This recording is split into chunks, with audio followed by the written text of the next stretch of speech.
How's it going, East Tennessee? Hope you have been enjoying this very hot Saturday that we have been seeing, because as we get into the starting next week, it's going to get a little bit messy. You see on your Sunday, temperatures do decline a little bit, but I think that's mainly going to be because of the consistent cloud cover and some of that humidity that will be re-entering the forecast. We've got strong to severe storms coming on your Sunday and your Monday before things cool down and dry off temporarily as we get into your Tuesday. So looking at the current radar right now, there's not too much to see. We are seeing a little cluster of storms try to work its way into the plateau, but so far it hasn't had a lot of luck and hasn't dropped too much rain up until this point.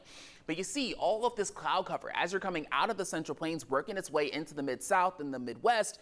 That is going to be some of the energy that is pushing in our direction as we get into your Sunday.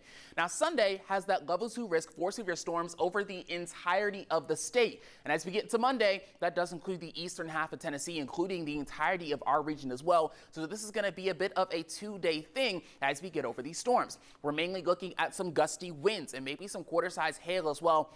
Definitely an emphasis on those gusty, possibly straight line winds. There is a low tornado threat, but I think it's something that everybody's going to keep an extra strong eye on, especially because of that tornado we missed getting into this past week. There is also that flood risk. We're going to see a lot of heavy rain. Flooding is not technically a part of severe weather, so that's why it's a whole separate graphic of its own. We've got that level 1 risk on your Sunday and on your Monday as well. We've been seeing a lot of rainfall in this area recently from thunderstorms moving into the area, so our soil is very moist. So it is something that's going to continue to be a factor that we keep an eye on as we get into these coming days.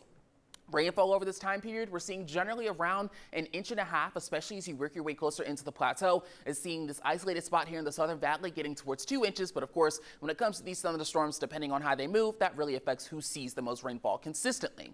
Now, when it comes to when we can get that rainfall, it's been a little bit of a tricky forecast. This first model that I'm showing you, it's called the graph. It's actually bringing a line of storms that's coming as soon as late tonight. You see around 11 p.m. these storms working their way into the plateau, moving out of the way and weakening pretty quickly as we get into those early morning hours. So it's likely not something that if we see them this late, they wouldn't continue as we got into the morning hours. They'd fade pretty quickly as we get into the nighttime.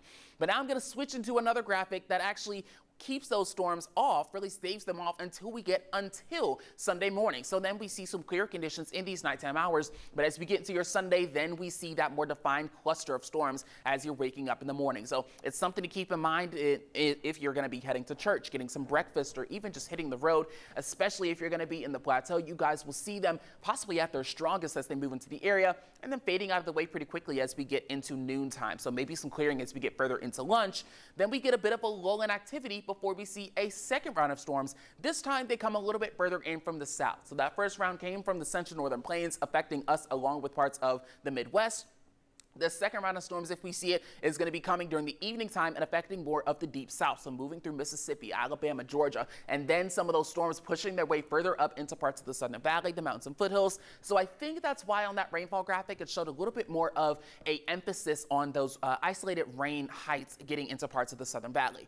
But that would then move out of the way. We get some clarity overnight heading into Monday. But then this is the Monday round of storms that we're looking at. All of our models, despite the disagreements on Sunday, have been able to agree on this line of storms coming through as we get into your midday Monday. So if you're going to be making any kind of lunchtime plans, keep this in mind because it could get very messy again with some strong to severe storms. So it's going to be a rainy start to the week. Sunday and Monday, of course, going to be the toughest of them all. Tuesday, really showing some light rain chances, if anything whatsoever. And then we are starting to see some models increase heading into Wednesday, but these are still the 2 driest days of the week. Things will pick back up as we get into your Thursday heading into next weekend. We are unfortunately and seemingly going to be continuing with this rainy weekend pattern. So again, we've got these 2 hottest days on your Sunday and Monday, but temperatures actually cool down because of some frontal boundaries trying to push into the area. So we drop down into the lower to middle 80s in the middle of the week and don't really heat up too much by the end of it.